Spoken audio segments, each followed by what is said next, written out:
بسم اللہ الرحمن الرحیم اللہم صلی علی سیدنا مولانا محمد وعلی آلہ وصحبہ بارک وسلم۔ السلام علیکم دوستو، اپنا گرد و نواح کا عزیز و اقارب کا ضرور خیال رکھیں۔ استحصالی نظام کے اوپر میری اکثر گفتگو ہوتی رہتی ہے، اور پاکستان میں جو آج کل استحصال ہو رہا ہے وہ آپ سب کے سامنے ہے۔ نہ صرف تعلیم میں بلکہ صحت، روزگار اور نوجوانوں کی جو امنگیں ہیں ان سب کے ساتھ استحصال ہو رہا ہے، اور بہت ساری ایسی چیزیں ہیں جو آپ کے سامنے جو ہے وہ رکھنا چاہتا ہوں۔ اسی سلسلے میں جو طبقاتی نظام ہے اور اس میں جو تعلیم کے ساتھ حشر ہو رہا ہے وہ آپ کے سامنے آج میں شیئر کرنے کے لیے حاضر ہوا ہوں۔ آپ نے دیکھا مدارس میں بہت سارے لوگ ہیں وہ جاتے ہیں، وہ لوگ مدارس تک جاتے ہیں جن کے پاس ذریعہ معاش کی کوئی حد نہیں ہوتی، اور انتہائی غربت کی سطح پر وہ رہ رہے ہوتے ہیں۔ ان کے پاس اتنے وسائل نہیں ہوتے کہ وہ اپنے بچوں کو تعلیم دے سکے۔ ان مدارس میں جب بچے جاتے ہیں تو وہ بچے صرف اور صرف اتنا کچھ ہو سکتے ہیں کہ وہ اسلامی تعلیمات حاصل کرنے کے بعد اپنا روزگار کمانے کے لیے کسی مسجد میں، مدرسے میں یا تو مؤذن، خادم یا پھر امام آخری حد تک بن جاتے ہیں۔ ان کے علاوہ ان کے پاس کوئی چارہ جو نہیں ہوتی۔ حالیہ دنوں میں تقریباً کم و بیش 2-2.5 سال پہلے پاکستان میں زیادہ بورڈ جو ہے ان کو بھی ایلوکیٹ کیا گیا ہے مدارس کے، اور ان میں سے ایک بورڈ جو ہے وہ نظام المدارس بورڈ ہے۔ آج میں نظام المدارس کے آفس میں بیٹھا ہوں اور میرے ساتھ میرے مہمان خصوصی ہیں محترم عین الحق بغدادی صاحب، جو ناظم امتحانات و نصابات ہیں نظام المدارس پاکستان کے۔ السلام علیکم عین الحق بغدادی صاحب۔ وعلیکم السلام ورحمۃ اللہ وبرکاتہ۔ سر میں آپ سے جاننا چاہوں گا کہ مدارس کی جو طبقاتی سسٹم ہے اس میں آپ نے جو ہے اب داخل ہوئے ہیں، اور ایک بہت بڑا چیلنج ہے اس وقت پاکستان میں کہ آپ مدارس کا وہ جو سلسلہ پہلے سے چلتا آ رہا ہے اس میں انٹری کر کے وہ ایک پروڈکٹیو معاشرے کو لوگ دیں جو معاشرے میں اپنا کردار ادا کر سکیں۔ اس کے لیے آپ کا کیا لائحہ عمل ہے؟ جی بسم اللہ الرحمن الرحیم۔ تھوڑا سا میں آپ کو اس کے پس منظر میں لے جاتا ہوں۔ بنیادی طور پر آپ جانتے ہیں کہ برصغیر پاک و ہند میں بالخصوص جب برٹش گورنمنٹ یہاں پہ آئی اور انہوں نے وہ قابض ہو گئے یہاں پہ، تو وہ بڑی لمبی پھر پلاننگ کرتے ہیں مستقبل کے لیے۔ جی اس مستقبل کی پلاننگ کے مد نظر رکھتے ہوئے تاکہ آئندہ ساری زندگی کے لیے قوم کو یہ رغمال بنا لیا جائے، لوگوں کو ذہنی طور پر مغلوب کر دیا جائے۔ اس بنیاد پر انہوں نے یہاں میں ایک ایسی طبقاتی تقسیم شروع کی، مختلف لیولز پہ تھی۔ ان میں سے ایک تقسیم تھی تعلیم کے نظام کو تقسیم کرنا۔ آپ کو پتہ ہوگا کہ ہمارے ملک میں اس وقت کپڑے بننے کا جو کام ہوتا تھا، تو یہ صنعت اتنی نفاست کے ساتھ ہوتی تھی کہ ایک مثال دی جاتی تھی کہ ہاتھ سے بنایا ہوا لٹھا جو یہاں بنتا تھا تو اس میں چلے مبالغہ صحیح، اور میں اس کے لیے بلکہ کہتا ہوتا ہوں کہ ماچس کی ڈبیا جو آج کل ہے یہ نہیں بڑی صحیح، تو مثال دیتے تھے کہ 40 لیٹر وہ جو میٹر لٹھا ہوتا ہے کپڑا، تو وہ اتنی نفاست ہوتی تھی اس کے اندر، اس کو کلوز کر کے آپ ماچس کی ایک ڈبیا میں بند کر سکتے تھے۔ تو چلیں وہ ماچس کی ڈبیا کہ ہم نے بھی دیکھی ہوئی ہے پرانے دور میں، سے موبائل اتنی ہوتی تھی، تو شاید وہ ہوگی اس لیے یہ بات کی ہوگی انہوں نے، لیکن بیسیکلی وہاں مقصود تھا نفاست بیان کرنا۔ اچھا، اس طبقے کے خلاف انہوں نے اپنی انڈسٹری کو پروان چڑھانا تھا۔ اس انڈسٹری کو پروان چڑھانے کے لیے اس طبقے کے خلاف ایسے ایسے لطیفے گھڑے گئے کہ ان کو بیسیکلی معاشرے کے بیوقوف ترین لوگوں میں شمار کروا دیا گیا۔ نتیجہ یہ ہوا کہ ان لوگوں نے اپنی عزت بچانے کے لیے اس پیشے کو چھوڑ دیا۔ نتیجہ کیا ہوا کہ وہ انڈسٹری ختم ہوئی اور وہ لوگ خود اس کے اوپر براجمان ہو گئے، اور کپڑا بننا فیکٹریز کے اندر چلا گیا۔ صحیح۔ اسی طریقے سے اور چیزیں کرتے کرتے نظام تعلیم بھی اسی میں تھا۔ اب جب تک یہ تعلیمی نظام تقسیم نہیں تھا، غریب اور امیر کے بچے ایک جیسی تعلیم اور ساتھ میں شریعہ اور عصریہ دونوں کو ملا کر پڑھتے تھے، تو اس وقت تک وہ معاشرے کے بہترین افراد ہوتے تھے، بالکل ایسے پروڈکٹیو لوگ ہوتے تھے، ان کو کوئی مات نہیں دے سکتا تھا، ہر اعتبار سے ان کی گرپ ہوتی تھی۔ لیکن انہوں نے یہاں پر آ کر یہ چال چلی کہ ایک تو تعلیم کے اندر پہلی تقسیم یہ کی کہ دینی تعلیم کو الگ کر دیا، دنیاوی تعلیم کو الگ کر دیا۔ دینی تعلیم کے ریلیٹڈ لوگ جو تھے وہ صرف وہ ہوں گے جو مساجد اور جو محراب و مسجد ہے تو ممبر اس کی وہ ذمہ داری لیں گے۔ اور دنیاوی تعلیم والے لوگوں کو یہ کہا کہ وہ دین کی طرف کم توجہ دیں گے، اور جو دنیاوی امور ہیں ان کو سر انجام دینے کے لیے وہ تعلیم حاصل کریں گے، ریاست کے ایڈمنسٹریٹو جو امور ہوں گے۔ اب یہ طبقاتی تقسیم ہمارے ملک کے اندر بھی بڑھنا شروع ہوئی، اور آج تک اس کے آثار کم ہونے کے بجائے بڑھتے چلے جا رہے ہیں۔ اب ہمارے اسلاف کی اگر کی طرف چلے جائیں تو وہاں پر یہ تقسیم نہیں تھی۔ ہمارے ہی دینی مدارس کے اندر پڑھنے والے جو لوگ ہوتے تھے وہ فارابی، ابو علی سینا اور اس ٹائپ کے بڑے بڑے امام غزالی جیسے لوگ، جو سائنسی علوم کے اوپر بھی گرپ رکھتے تھے، جو دینی علوم کے اوپر بھی مکمل عبور حاصل تھا ان کو، اور اخلاقیات کا ایک اور بہت بڑا ظاہر بات ہے اخلاق سب سے بڑا چیپٹر ہے پھر۔ جی تو آج پھر اس تقسیم کو یوں کیا گیا کہ ہمارے اس طبقے کو اتنا محدود کر دیا۔ پھر ان کو یہ بھی پتا تھا کہ جو دینی تعلیم لوگ پڑھ لیتے ہیں دنیا کے ساتھ، یعنی عصریہ اور شریعت دونوں جو پڑھ لیتے ہیں، وہ لوگ قدوہ بن جاتے ہیں، وہ مانیٹر کرتے ہیں، وہ لوگوں کو گائیڈ کرتے ہیں، وہ آگے ہوتے ہیں سب سے۔ جی جی تو ان کو پتا تھا کہ اگر یہ لوگ آگے آ گئے تو ان کے ساتھ کمپرومائز کرنا ذرا مشکل ہو جاتا ہے۔ صحیح۔ تو اس کے لیے انہوں نے کیا کیا کہ ایک تو ان کو محدود کیا، پھر جو غریب طبقہ تھا اس طبقہ، ظاہری بات ہے جب ان کو نظر آ رہا تھا کہ دنیا داری اس تعلیم کے اندر ہے نہیں، تو اب کیا ہوا، لوگ دنیا کی طرف زیادہ چلے گئے اور کمرشل علوم کی طرف چلے گئے۔ جی ایسے ہی۔ نتیجے کے طور پر دینی مدارس میں صرف غریب غربا جو متوسط طبقے کے لوگ تھے وہ بچ گئے۔ بہت کم آپ کہہ لیں پرسنٹیج، جو 10%، 20% لوگ ایسے ہوں گے جو کچھ بہتر بھی ہوتے تھے اور وہ علوم دینیہ حاصل کرتے تھے۔ جی نتیجہ یہ نکلا کہ پھر سے ایک تقسیم بڑھنا شروع ہوئی، اور یہ دو طبقے ایک دوسرے کو قبول بھی نہیں کرتے۔ ایک ان کو کہتا کہ یہ تنگ نظر، متعصب اور ٹائپ کے لوگ ہیں، دوسری طرف وہ کہتے ہیں کہ یہ جدت پسندی کے نام پر دین اسلام کے لیے ایک دھبا ہیں اور یہ دین اسلام کو بدنام کرنے والے لوگ ہیں۔ تو وہ جنگ اور یہ کشمکش آج تک چل رہی ہے۔ پاکستان میں بھی یہ نظام جو چل رہا تھا، اس کے لیے 5 وفاق بڑے کام کر رہے تھے۔ اب اس کے اندر ایک نیا انقلاب آیا، پریویس گورنمنٹ کے اندر نئے وفاق بنے، جن میں سے ایک نظام المدارس بھی ہے۔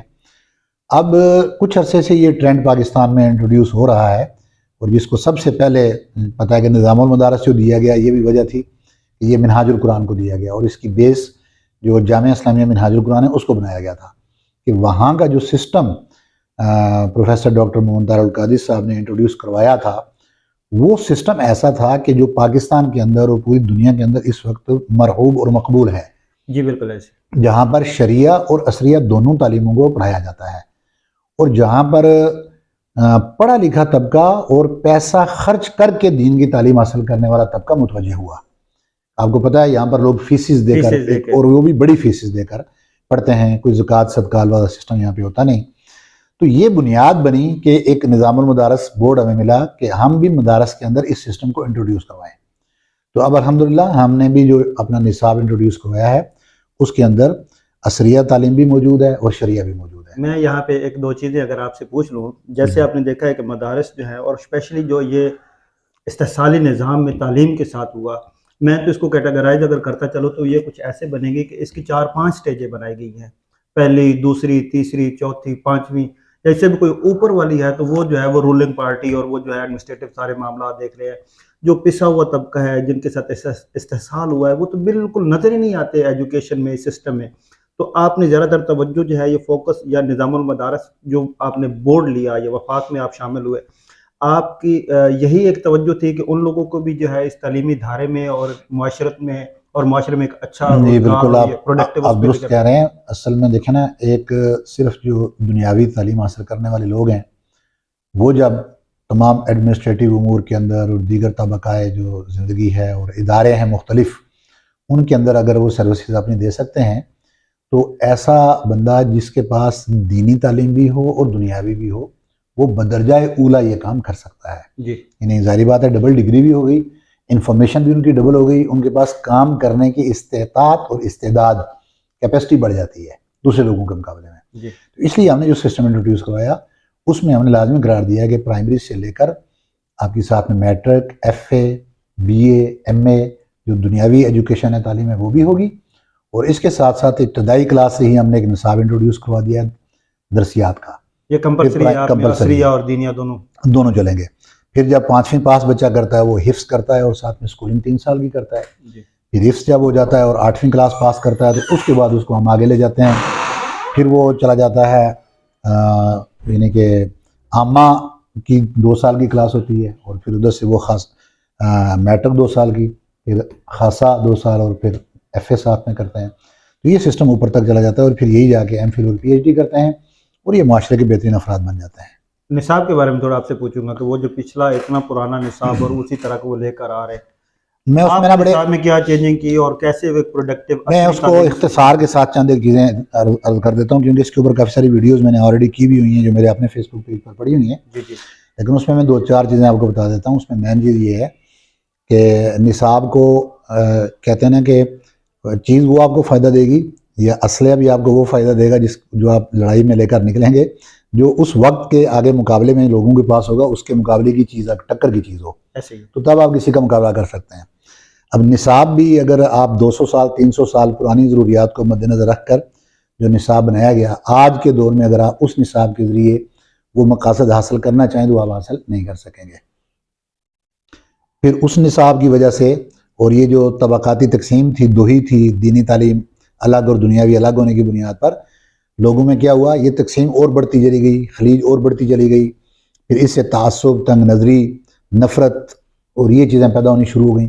تو ہم نے ایک تو یہ کیا کہ اس نصاب کو آج کے تقاضوں کے مطابق اس کے ہم آہنگ کیا، اس میں ان مضامین کو بھی شامل کیا جو ہم معاشرے میں رہتے ہوئے معاشرے کے ساتھ ڈیل کیسے کرنا ہے، ہم نے دیگر مذاہب اور دیگر فرقوں کے ساتھ اور مسالک کے ساتھ ڈیل کیسے کرنا ہے، تو ان چیزوں کو اس میں شامل کیا۔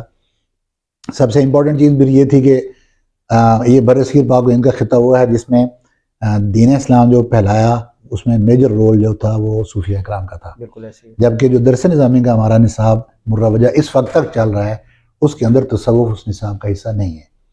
ہم نے امہات الکتب جو ہوتی ہیں نا، سورس بکس جن کو کہتے ہیں، تو ان کو نصاب اپنے کا حصہ بنایا، تصوف کی کتابوں کو۔ تو یہ ایک نظام المدارس کا بہت بڑا امتیاز ہے، تاکہ لوگوں کی فکر کے اندر وہ اعتدال آئے، ایکسیپٹنس آئے، کیونکہ صوفیہ کا کام ہوتا ہے وہ اپنی محفل میں ہر بندے کو قبول کرتے ہیں۔ تو ایسے ہی ہے کہ اگر انہیں اس فکر کو ہم نصاب اپنے میں دیں گے تو ہمارے پڑھے ہوئے لوگ بھی پھر ان کے اندر ایکسیپٹنس آئے گی، قبولیت آئے گی، نفرت پیدا نہیں ہوتی، لوگ براڈ مائنڈ ہوتے ہیں، وسعت، فکر کے اندر وسعت پیدا ہوتی ہے، ذہن کے اندر وسعت پیدا ہوتی ہے، دل کے اندر وسعت پیدا ہوتی ہے۔ اسی کے ساتھ ایک اور بڑی امپورٹنٹ جو چیز تھی وہ یہ ہے کہ تفسیر کو اس میں زیادہ سے زیادہ شامل کیا، کیونکہ قرآن پاک ہمارے کبھی بھی درس نظامی کے اندر یا کسی بھی اور چیز کے اندر اس کو ترجیح نہیں دی گئی، وہ تھوڑی سی مقدار میں وہ تفسیر یا اصول تفسیر سکھا دی جاتی ہے، جبکہ اس نصاب کے اندر زیادہ سے زیادہ تفسیر کو جگہ دی گئی ہے۔ اس کے بعد یہ تھا کہ دور جاہلیت کی شاعری ہمارے درس نظامی نصاب کا حصہ تھی، اور وہ شاعری ایسی ہے کہ جس کو ہم دوسرے لفظوں میں کہہ سکتے ہیں ننگی شاعری، ٹھیک ہے، جس کو آج کے دور میں بیان کرنا یا جس کا ترجمہ کرنا وہ پاسبل نہیں۔ ہاں، دور جاہلیت کی شاعری ہے نا ساری، جاہلیت سے مراد ہوا ہے جو اسلام سے پہلے کا دور تھا۔ اب وہ ظاہر ہے محاسن بیان کرتے تھے کسی کے، تو اس کے اندر پھر وہ بندے کو ننگا کر کے اس کے محاسن بیان کرتے تھے۔ تو اب ایسی شاعری آج کے دور میں بھی مسلمانوں کو اور دینی مدارس کے اندر پڑھائی جاتی تھی۔ اس نصاب کے اندر حضور سیدی شیخ الاسلام نے بالخصوص اس ٹاپک کو لیا کہ ان شعراء کرام کو اور اس شاعری کو، وہ شعراء جو حضور علیہ الصلوۃ والسلام کی محبت میں اور آپ کے محاسن میں شعر کہتے رہے، ان اشعار کو، اور کسی دا بردہ شریف ہے جیسے، ایسے اشعار کو ہم نے عربی ادب کا حصہ بنایا ہے، اور وہ جو خرافات والی شاعری تھی اس کو اس میں سے ختم نکالا ہے۔ تو گویا کہ الٹیمیٹ جو اس سارے کا نتیجہ ہے وہ یہ ہے کہ ہم سوسائٹی میں ایسے لوگ پیدا کریں کہ جو صرف مسجد اور ممبر تک محدود نہ ہوں، بلکہ وہ ہر شعبہ زندگی کے اندر جائیں اور جو رزق حلال ہے کمائیں بھی اور لوگوں کو کمانا سکھائیں بھی۔ بہت شکریہ آپ کا جناب، تھینک یو۔ سامعین، میرا ایک مختصر سا پروگرام تھا آپ کے لیے نظام المدارس پاکستان سے۔ امید ہے کہ بہت ساری چیزیں آپ کو کلیئر ہو گئی ہوں گی، اور اس ویڈیو کے بعد میں آپ سے چاہوں گا اجازت، اپنا اور اس چینل کا ضرور خیال رکھیں۔ مجھے دے اجازت، السلام علیکم۔